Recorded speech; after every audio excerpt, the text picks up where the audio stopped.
Olá, amigos do Notícias Agrícolas. Foi um dia tenso para as negociações das commodities agrícolas, aliás, para as commodities em geral. Foi um dia de queda bastante significativa para o petróleo, por exemplo. As commodities agrícolas, basicamente todas tiveram recuos nas suas cotações e, no caso específico da soja, foram recuos até importantes no dia de hoje.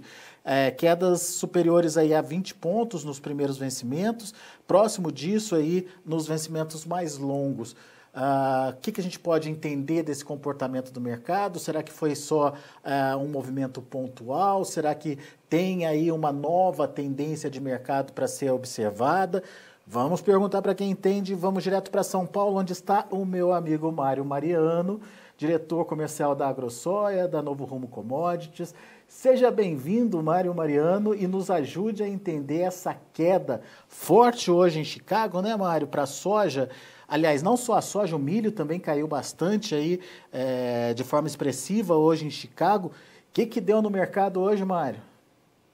A motivação hoje para uma movimentação negativa, onde as telas brilharam o vermelho, é basicamente uma onda poderosa, que é a segunda onda da Covid na Europa, trazendo incertezas à economia daquele bloco econômico. Boa tarde, Alexander. Boa tarde aos nossos amigos do campo. E essa situação criada no dia de hoje, que não é exclusivamente notícia de hoje, que já veio há alguns dias trabalhando ao redor de uma pressão, acabou sendo contaminada, onde França e Itália estão ameaçando fechar as suas economias por conta dos mais novos casos desta onda de Covid. Imediatamente, os investidores e essa incerteza como um todo da economia naquele bloco acabou empurrando o dólar para cima. Então, compras para o Porto Seguro acabou elevando uma cotação cambial, e o dólar, quando sobe, pressiona todas as commodities, não só commodities agrícolas, como de energia também, que é o caso específico do petróleo. Ao longo do dia tivemos perdas de até 6%, e agora trabalha ao redor de 5,5% negativo. As commodities agrícolas com maior peso na queda de hoje, veio o milho em primeiro lugar, em torno de 3,5%, seguido por soja, óleo e farelo, da ordem de 2%. Não só essa questão da onda da Covid, mas também ela proporcionou uma corrida às vendas dessas commodities agrícolas, que atingiu preços tecnicamente chamado de stop losses, e essas perdas acabou tirando os comprados do mercado. Então, vimos vendas de quem estava comprado, impulsionando os preços para baixo. Portanto, o vencimento de janeiro, quando atingiu os $10,70, $10,67, acabou encontrando uma força de vendas maior por conta da exclusão de quem estava comprado. E para finalizar, o que acrescentou também essa onda negativa, que mais uma vez não foi uma notícia nova, mas que já veio permeando nos últimos dias uma expectativa de melhora, é o plantio na América do Sul, especialmente no Brasil, com a umidade e as chuvas desses últimos dias, Alexander. E tem mais a questão do avanço da colheita nos Estados Unidos também, né, Mário? Colocando mais soja à disposição aí do comprador. A divulgação do relatório USDA semanalmente indicou na última segunda-feira que já com 83% da safra americana colhida, eu traduzo isso em números para poder dar a dimensão do peso. 100 milhões de toneladas. O milho, com 72% de colheita, já estaria ultrapassando 290 milhões de toneladas. Então, essa pressão da entrada de grãos americanos que estão sendo direcionados para exportação, vendas antigas que já haviam sido feitas, acaba pesando também no mercado, na qual já se esperava uma colheita mais acelerada. Até porque o clima, Alexander, ameaçava atrasar a colheita da soja. De fato, houve sim uma redução no avanço semanal, mas o clima não está de todo tão ruim assim, e essa colheita continua. Provavelmente hoje já deve estar em torno de 87%, 88%, que equivale mais ou menos a esses 100 milhões de toneladas que eu comentei. E também o milho ao redor de 77%, 78% colhido, que equivaleria a esses 290 milhões de toneladas. Então, são todas essas situações que trouxe né, a pressão conjunta vinda desta onda da Covid-19 que a Europa acabou criando na desvalorização de ativos nas bolsas de valores, mercados de energia e de commodities agrícolas também. Agora, motivação do mercado financeiro, motivação de fundamentos, justificativa aí para essa queda de hoje. Mas e agora, Mário? O que pode acontecer? Tem fôlego para novas quedas? O mercado para por aí, respira agora para entender o que aconteceu? Enfim, qual que é a sua perspectiva?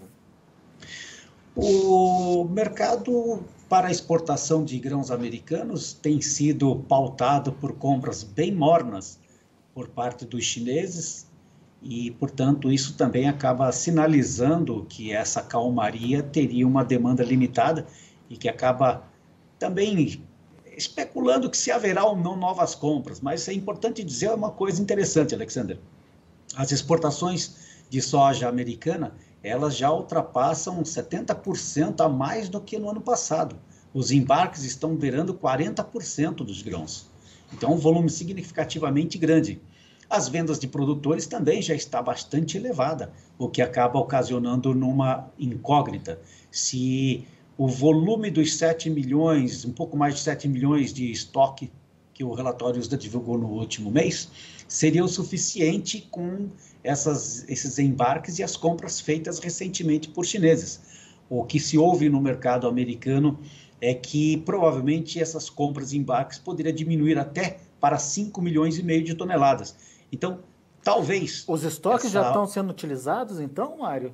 Então, os estoques finais dessa safra que está sendo colhida, com as vendas que já foram feitas, esses embarques acelerados, poderá terminar a safra aí em torno de 5 milhões e meio de toneladas, se continuarem a comprar os volumes que estão pautados e estão especulados no mercado físico americano. Eu vou dar um exemplo disso.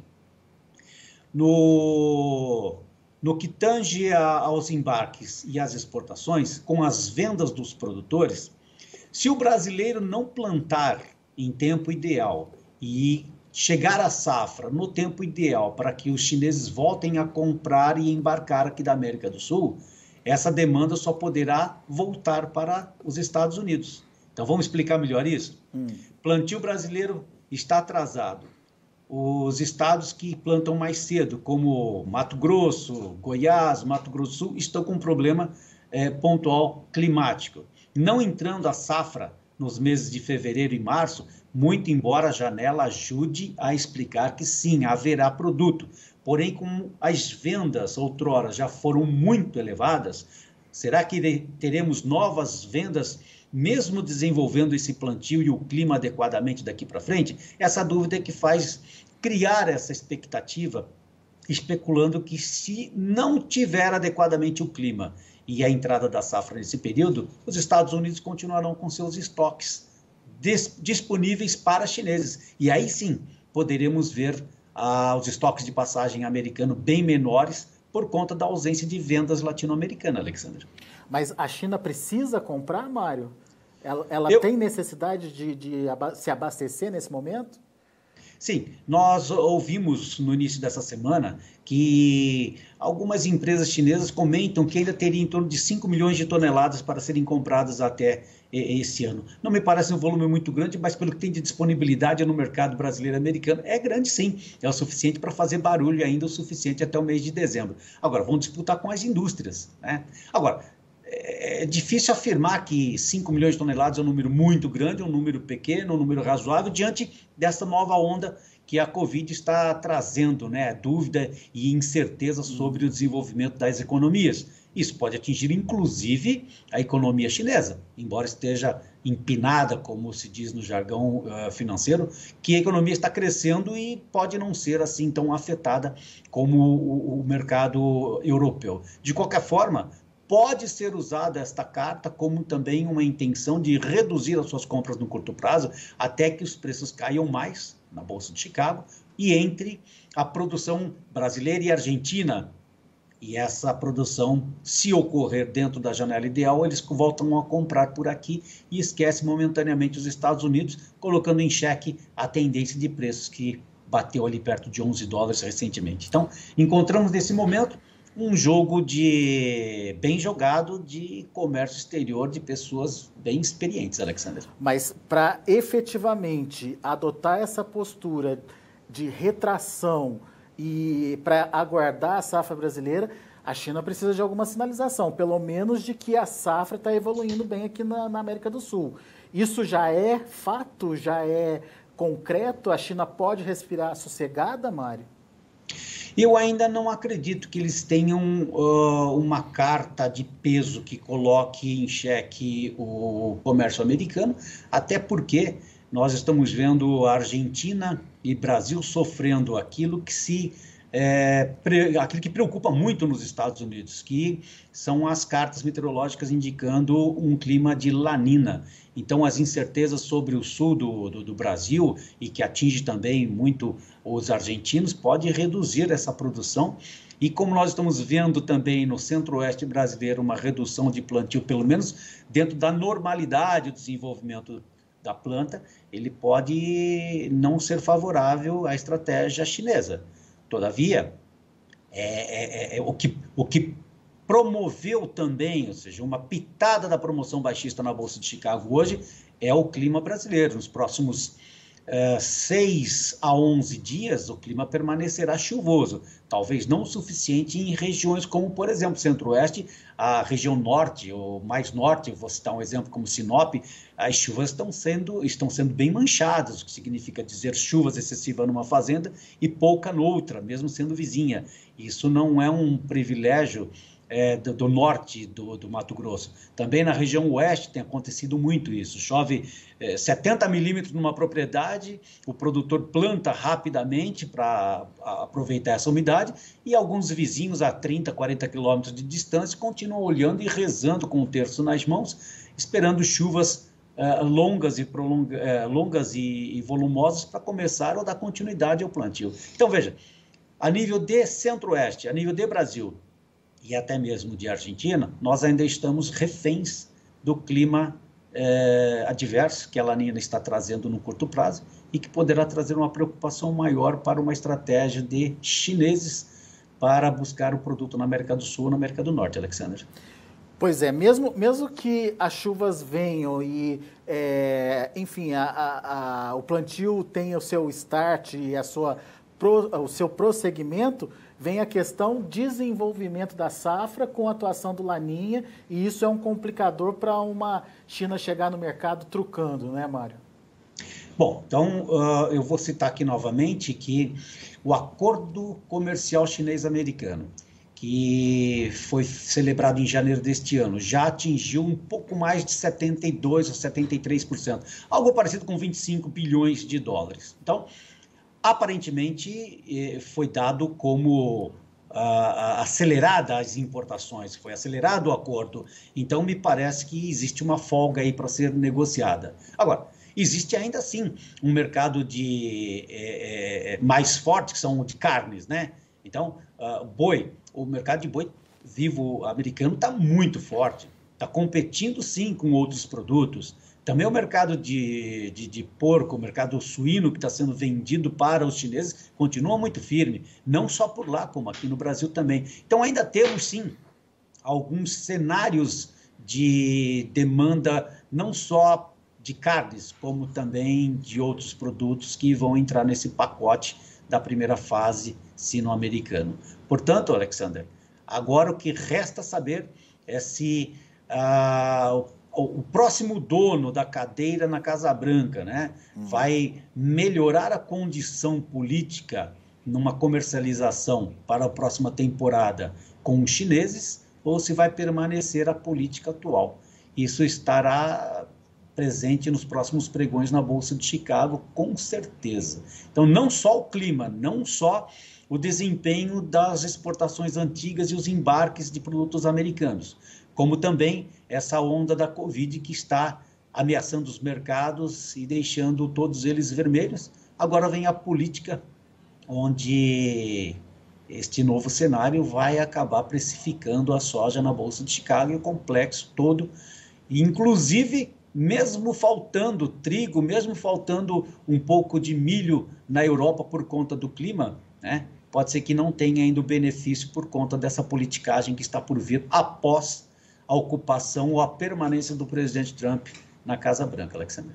Quer dizer, ainda um mercado com muitas incertezas, algumas com datas marcadas para serem resolvidas, outras nem tanto, mas enfim, a gente precisa aguardar aí as cenas dos próximos capítulos para entender o mercado, principalmente a precificação da soja no mercado internacional. Mas diante do que a gente tem agora, na mão, essas informações que a gente tem agora, Mário, você está mais otimista ou você está mais pessimista em relação aos preços? Olha, Alexandre, eu até, olhando na Bolsa de Chicago, eu vejo que a movimentação, ela cumpriu o seu papel, né? Nós tivemos já preços significativamente baixos naquela bolsa e com a demanda que foi criada nos Estados Unidos, estabeleceu-se um novo critério de tendência. Aqui no Brasil também, da mesma forma, os prêmios subiram acentuadamente por procura do produto, não só para exportação, como mercado interno, a nível de consumo animal, humano e industrial. Acabamos enxergando que todos ganharam com essa movimentação chinesa. O certo agora é que existe um momento que cria-se uma expectativa com o clima, cria-se outra expectativa com as economias, e vamos ver se essas parcerias todas na política vão trazer uma acomodação para que compradores e vendedores continuem tendo as suas garantias na sua produção e no seu consumo. Mas uma coisa fica muito clara para nós: o tempo é o senhor do tempo. Devemos dar tempo ao tempo para que essas respostas sejam dadas e levadas, porque não adianta ter uma alta nos preços em algum lugar, a nível de Bolsa de Chicago, ou nos prêmios pagos, ou no óleo ou no farelo, quando você não tem esse produto para utilizar. Então, o clima deverá ser, sim, o dono do tempo, para que possa trazer a maior tranquilidade a novas vendas futuras ou uma comercialização fora dos países para que essa demanda permaneça. É necessário que se use, até porque existe muita gente lá na Ásia procurando comida, né, com essa sua recuperação econômica, e nós, e Estados Unidos, somos os únicos maiores ofertantes de grãos. E se nós não estivermos presentes por conta dessas ameaças climáticas e políticas, certamente o mercado existirá, mas nós não participaríamos. Portanto, vamos deixar o clima trabalhar a nosso favor. Legal. Bom, entendimento aí do que está acontecendo no mercado internacional, eu queria que você fizesse uma análise para a gente do que está acontecendo no mercado interno. Você já falou dessa questão do atraso, mas qual a importância desse atraso e que impactos ele pode ter para o produtor brasileiro, Mário? Algumas regiões do Mato Grosso atribuem uma prática e que em anos anteriores tiveram e deram muito certo. O sucesso do plantio no pó acaba pegando a chuva dentro de uma janela ideal. O desempenho da germinação até a colheita acabou sendo suficientemente boa, com parâmetros de rendimento bons. Esse ano nós não trouxemos o estoque hídrico no campo, pelo menos no centro-oeste. Isso acabou sendo determinante para uma planta atrasada e muito provavelmente uma redução do rendimento. Eu não sou um engenheiro agrônomo que possa, nesse momento, apostar em algum número, mas pelo que se lê, andei recentemente no Mato Grosso, tenho acompanhado mais algumas outras empresas andando no campo, muitas delas nas suas regiões, e estamos bastante decepcionados com o que está acontecendo hoje. É muito provável, e vocês devem ter acompanhado também, muitos filmes de produtores em algumas regiões, do Tocantins, da Bahia, no Mato Grosso do Sul, plantando dia e noite para poder aproveitar esse estoque hídrico. Nesse momento, a grande preocupação do produtor é plantar e cumprir com as suas obrigações das vendas antigas que foram feitas. Se isso não acontecer, o mercado vai subir em outras praças, como os Estados Unidos, para poder cobrir aquilo que nós não conseguiríamos cobrir. E, eventualmente, se não conseguirmos colher esta safra de 134, 133 milhões de toneladas. E, provavelmente, essa seria a dinâmica do produtor brasileiro, onde perceberá que não adianta ter preços altos e não ter produto para comercializar. Então, a importância do mercado brasileiro no momento é acompanhar o clima e poder plantar e colher dentro dos compromissos previamente assumidos. Do contrário, não teria valido a pena essa preocupação numa análise, numa estratégia de venda, se não tem o produto para entregar, Alexandre. Isso é muito importante, você ter a garantia de que tem esse produto para ser negociado. Agora, o preço pode ser afetado, Mário, ou o preço já é uma coisa que está meio que dada já, enfim, mesmo que ele caia um pouco, mesmo que ele oscile um pouco, aí a rentabilidade está meio que garantida aí para o produtor brasileiro? Nós iniciamos vendas, né, em janeiro, fevereiro, março desse ano para a safra que vai ser colhida agora, fevereiro e março de 2021. Os preços daquela altura eram muito menores do que o atual, porque não tinha também a preocupação climática, a taxa cambial era menor, o prêmio para exportar era menor, a demanda era menor e os preços na Bolsa de Chicago também. Houve uma mudança e uma transformação muito grande. Vamos dar apenas um exemplo aqui. O produtor vendeu mercadoria com R$80 a saca e hoje está valendo 120. Né? É preocupante sim enxergar que o rendimento de quem plantou, né, em termos de área e colheita, plantio e colheita, mas quem entregou mercadoria, vendeu a R$80, ele vai ter um rendimento menor financeiramente do que quem está entregando agora ou vendendo a 120. Então, essa sua pergunta, ela cabe no sentido da planta. Se o plantio, como exemplo na região mato-grossense, voltar a patamar aí de 56, 57 sacos por hectare, está feito o compromisso, o produtor sairá vitorioso esse ano. Mas com um clima ruim indicando uma perda do rendimento, é muito provável que não só o rendimento ruim no campo para a soja, mas também uma perda de janela ideal para plantio de milho e também no algodão, acabará trazendo uma preocupação muito maior naquele estado, pois o clima pode não ser o parceiro para 2021 na colheita desses grãos. E eu penso aqui que o rendimento poderá ser bom para quem tiver produto, mas se não teve clima ideal e não tem a colheita, não adianta fazer contabilização de uma venda inicial, intermediária e final, quando não tem o que colher. Pois é, nem o preço mais alto se justifica se você não tem o produto para vender, né? Dessa maneira. Muito bom. Mário Mariano, meu caro, muito obrigado mais uma vez pela sua participação conosco aqui. Volte sempre, Mário. Um abraço a vocês, até um breve retorno. Valeu, até a próxima. Tá aí, Mário Mariano, diretor comercial da AgroSoia, Novo Rumo Commodities também aqui no Notícias Agrícolas, analisando o mercado, explicando o comportamento negativo de hoje lá em Chicago, trazendo aí as incertezas, né, que o mercado tem nesse momento e que precisam ser respondidas, né, precisam de respostas aí para que o rumo dos preços seja redefinido.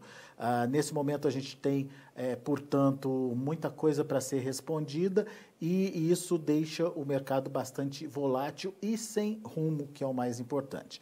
Bom, vamos aos preços, vamos ver como estão as negociações lá na Bolsa de Chicago, encerramento negativo para os preços. Olha aí, o novembro, $10,57 por bushel, uma queda de 25 pontos. Janeiro fechou a 10,54, 21,75 de queda.